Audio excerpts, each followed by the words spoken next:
Maxie with Maxie Makes. Today we're talking about quilt binding, and I'm going to share with you how to cut strips, how to measure for your quilt, how to sew your strips together and apply them to your quilt and wind up with a very nice looking finished edge around your quilt. So join me as we sew together.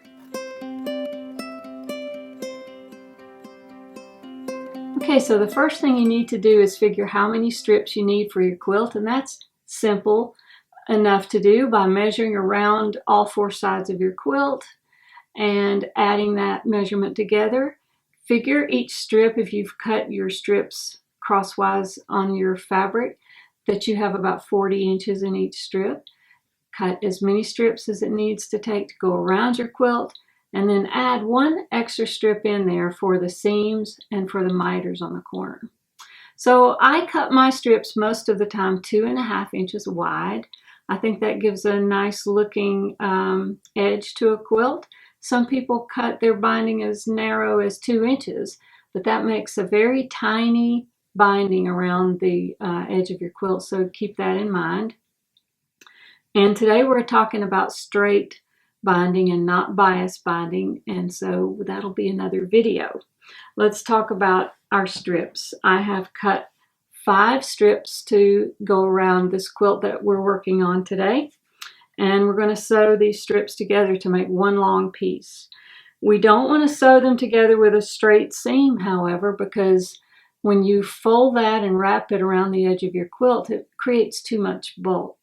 We're going to make a diagonal seam, and that's such an easy technique. Let me show you how I do it. I lay one strip down horizontally, and I put the other strip on top of it, right side down, in a vertical direction so that they're perpendicular. And then I'm going to sew from this corner to this corner. Sometimes I just wing that and stitch it, but I'm going to draw a line today for you. Just put a ruler down and draw a line from the corner that's made by overlapping these fabrics right here. Draw a line from that corner to this corner, and we're going to sew on that line. I'm not going to pin it. I think I can do it without pinning it.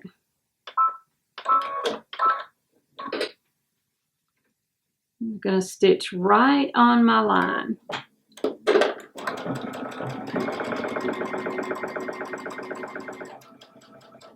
And you should really be stitching right to the corner.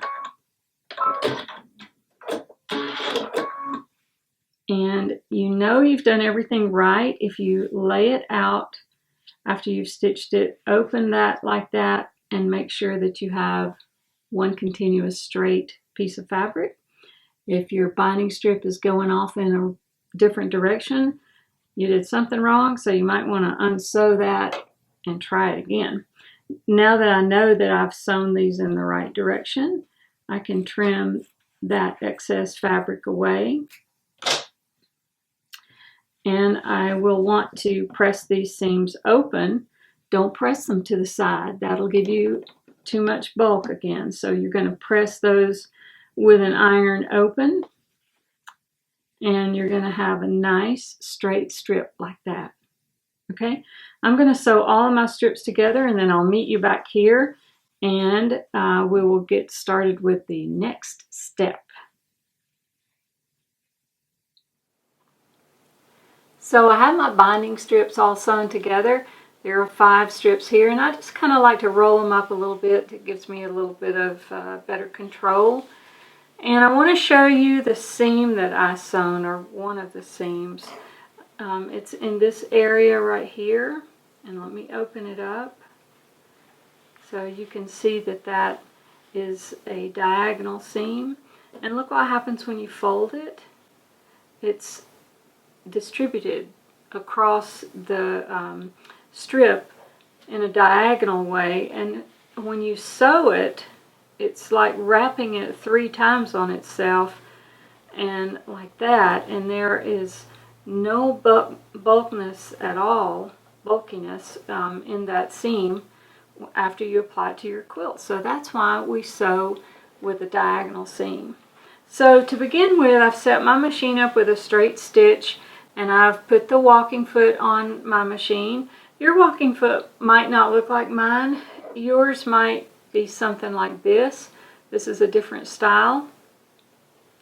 But if you have a walking foot, I think it's a great idea to use it when you're putting on binding, because it helps to control all of the layers and keep them feeding together evenly. So that's pretty important so that nothing shifts. So I'm going to start on a side of the quilt, and it doesn't matter where I start. And I have these two raw edges here, and I have the fold.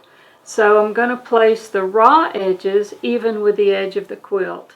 And I want to start sewing and leave myself 10 to 12 inches loose and unconnected to the quilt. So I'm going to figure out what my seam allowance will be for this. Seam allowances for binding application can be different from quilts to quilt. Many times you'll find people will say use a 1/4 inch seam allowance to apply your binding, but that won't work if your batting is very thin. Sometimes it doesn't work even on a little thicker battings if your binding strips are 2.5 inches wide. So I audition my binding seam with every quilt that I make, and the way that I do this is I lengthen my stitch to a basting stitch, and then I just guess at where I think my seam allowance should be, and I sew about 2 inches, and then I take the quilt out from under the machine.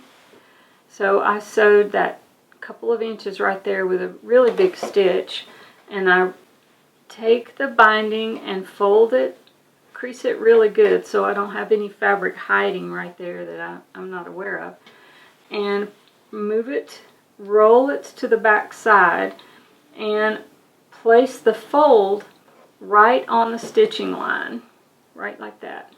Now I want to see if my binding is full of quilt, so I'll just kind of press it with my fingers right there. And I think I could go a little bit deeper with my seam allowance, maybe just a couple of threads.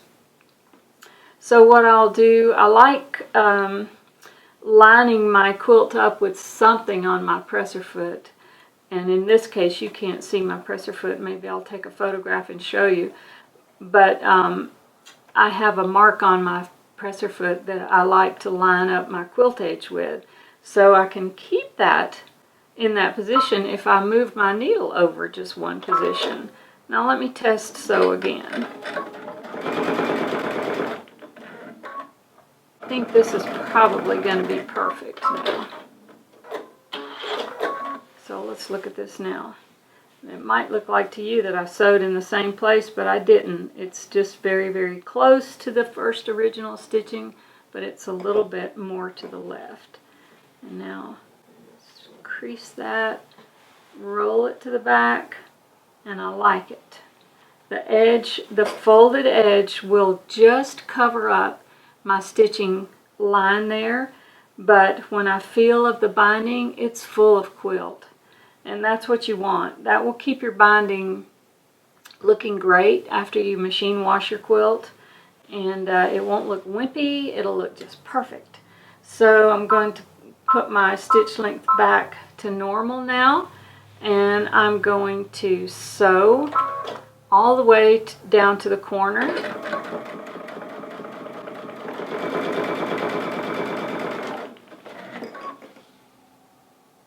Straighten out the binding as you go. I don't find that I pin it on.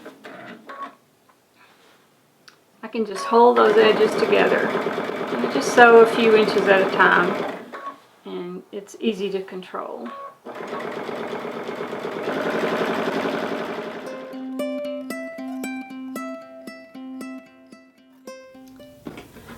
So when you're approaching the corner, you want to stop about an inch away from the corner and just check all your edges and make sure things are lined up nicely. And the goal is to sew to the corner and stop your seam allowance from the other edge of the quilt. So, you know, it's nothing I can measure because I've just moved my needle over a couple of positions. So I'm just going to eyeball it, and you're better off to leave a little bit too much space as not enough. If you sew too much, you can pick a stitch out. This looks just about right though. So then I like to secure my stitches there and then take it out from under the machine. And now we have this sewn to the corner, except if you can see that there is a little bit unsewn right here, and it is the seam allowance that I've used. Now, lay it in front of you, and so that you have this edge of your quilt horizontal to you there in front of you. And take your binding strip and fold it at a diagonal so that the edge of the quilt and the unsewn edge of the binding are straight, in a straight line. And if your edges are not in a straight line right here, maybe you took one too many stitches, or maybe you didn't stitch enough. If you took one too many stitches and your binding is actually down below your quilt edge, take out a stitch or two until you can make it have a diagonal fold and be nice and straight right here on this edge. That's key to having a nice miter. Then you take your binding and flip it down toward the edge that you have not sewn yet, and you make a fold right here along this edge that is just even with the edge of the quilt. So this is what we look like. We just turned the corner with a fold right on the edge. And then you just rotate your quilt, put it under your presser foot. You can start sewing at the edge of your quilt now. You don't have to start a seam allowance away. You can start right at the edge of your quilt.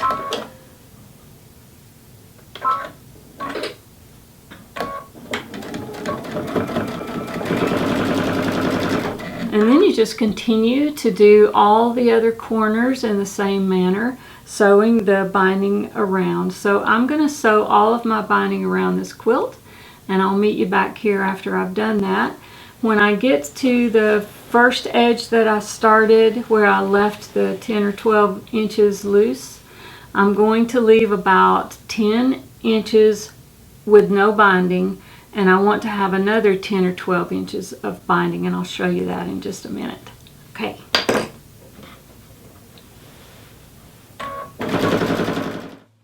Okay, I've sewn all the way around my quilt. I've mitered all my corners, but now I have to deal with this little bit at the end here. So if you can see that, I have about 10 inches there unsewn and this much binding left.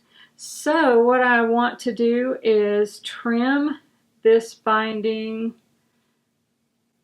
about midways, so that the trimmed end hits about midways, or maybe a little more than midways. Throw that piece away. So that's cut nice and straight. And now what I want to do is overlap. I didn't mean to throw that away because I always use that. Here it is. I use this to help me measure. So I'm going to open this piece up because that's a perfect 2.5 inch measurement. I want to overlap this longer piece with over the top of the piece that I just cut by 2.5 inches. So I just slipped that piece of binding in between the two, and I'm just going to make a little snip right here, and now I can throw this away. Okay, so that little snip is 2.5 inches past the cut edge of the piece of binding that's underneath. So I'm going to fold that right at the little snip and trim that straight across. Now, if your binding is only 2 inches wide, only overlap them 2 inches. So you overlap them whatever width your binding strip is originally cut at. So I'm going to throw this piece away. Now these two pieces are overlapping by 2.5 inches, and now I have to sew those together. So here's what you need to do to sew these pieces together with a diagonal seam. Take the strip that's on top, open it out, and lay it down like that. Take the strip that's on bottom and open it so that the right side is facing down, wrong side up, and bring the two together, corner to corner, and place a pin there. And I have no pin here, so I'm going to use a clip. So to make this easier, you can also, after you've pinned those together so you don't lose your orientation, just fold your quilt. I took that unsewn edge and brought them together. Just fold them like that and put a binding clip in that too.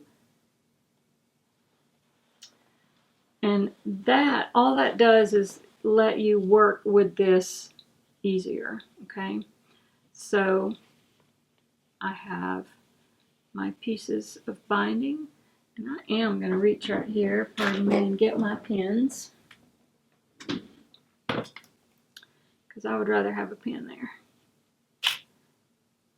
I use 3 pins when I piece my binding like this. I put a pin in that outer corner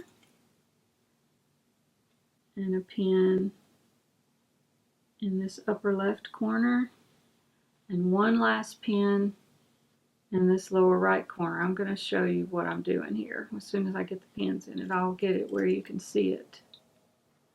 Okay, now, so if you can see this, this is like the original seams that we sewed with our binding, with a horizontal and a vertical piece together.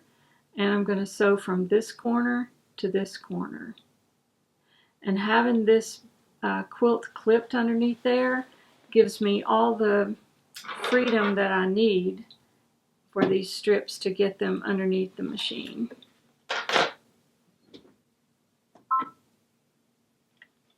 You don't have to use your walking foot for this part if you don't want to.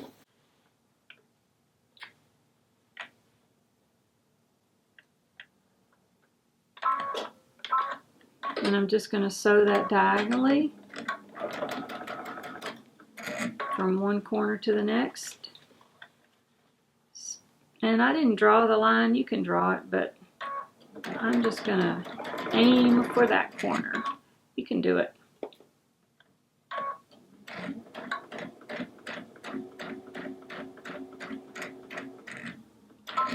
And secure that. Take my pins out. So here is my sewn seam right there. And before I trim off these little corners, these triangles, I like to make sure that, yes, I sewed it in the right direction, because I have been known to do a oopsie there. If you straighten out, take that binding clip out of your quilt, look how nicely that lays down now, and you've got a perfect diagonal seam right there. So, and it's nice and flat because we measured. Everything fits. Now we can go ahead and trim off those triangles from the binding. And at this point, I just finger press that open rather than take it back to the iron. It'd be a little hard to do.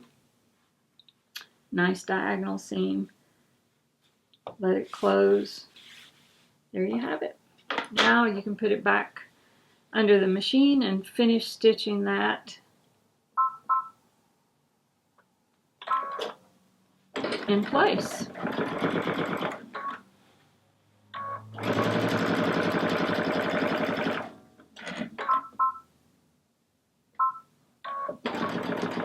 Just resetting my stitch length there.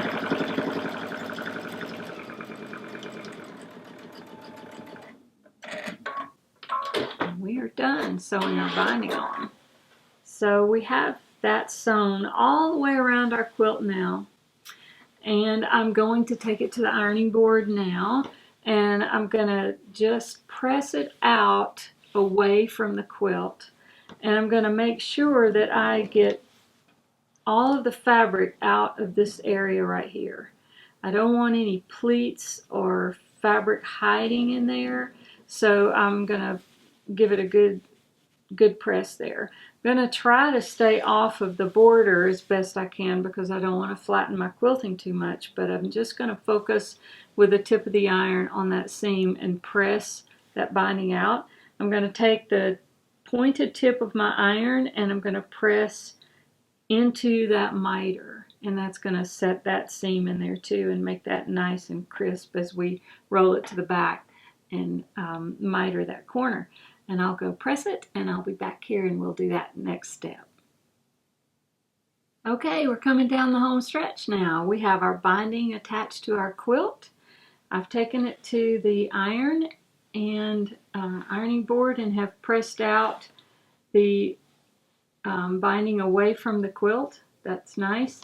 What that does is it just lets me roll this to the back with ease. I'm not having to wrestle with it to bring the binding around to the back side of the quilt as I hand whip it down, so that makes things a lot easier. Now the next thing I want to do is do a little trimming in the corners. I'm going to trim away a tiny triangle of the quilt in that binding seam. Before I do that though, I separate the binding from the quilt and I hold that binding away as I trim that little corner, and I just want to snip the triangle out of the seam allowance to reduce the bulk and only trim the quilt, the front, the batting, and the back. Do not snip the binding. If you do, you'll have a tiny little hole in your binding there, and you sure don't want that. Okay, so now we're ready to start folding this to the back. Do that to all four corners, by the way. Some people like to use these binding clips, and I use them in the corners of my quilt. I don't necessarily use them on the side because pressing it out, pressing the binding out away from the quilt helps to control it and helps you roll it to the back to stitch it in place as you come to the area you want to stitch. So I want you to get a good look at this miter. It cups to the front of the quilt like this until you flip it to the back. And when you flip it to the back, see how nicely that lies right there in a perfect miter. So now we're ready to do a little clipping here. And my tip for the corners is that as you come down the right side with your binding clips, leave the corner unclipped and go ahead and turn up the bottom that's right here on this side. And then manipulate that corner into a miter, letting the this side lay on top of the bottom side. And what that does is it helps to distribute the bulk in that seam as well. You just try it and you'll see what I mean.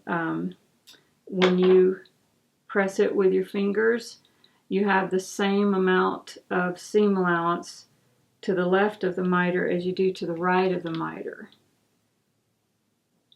And then I put a clip right in the corner like that, and that's ready for stitching. Usually I go and get all four corners ready like this, and then I do my handwork. So here's one corner prepared. I would prepare the other three, and then I would do my handwork. But I'm going to show you the handwork part now, and we'll be just about finished with this little lesson. So I want to show you how I like to tie a knot with my thread in my needle. And by the way, this is a straw needle or a milliner's needle, an applique needle. They're called several different things, but they're long and they're narrow, very fine, because basically this is applique. That's what we're doing here. So you want to thread your needle and have one end of the thread longer than the others. And you want to point your longest end with your needle, point your thread toward your needle, overlap them, and then hold both the thread tail and the needle in one hand and wrap the other one 4 or 5 times around, and then pinch it with your fingers and pull your needle through. It's like doing a little French knot actually in that thread, and that makes what's called a quilter's knot. Very nice knot. If you have a thread tail left and you want to snip that off, like I have right there, you can just snip it away really close to that knot, and it's going to be a real secure knot for you. So to begin sewing here, I'm going to slip my needle underneath the binding and stitch into the quilt back, and then I can make sure that that knot's going to be hidden under the edge. Take a tiny stitch right into the fold of the fabric. So this stitch came out the fold, and then right there at that entry point on the fold, put your needle into the quilt back and slip up about 1/4 inch and underneath the quilt back, and then bring it out in the fold again.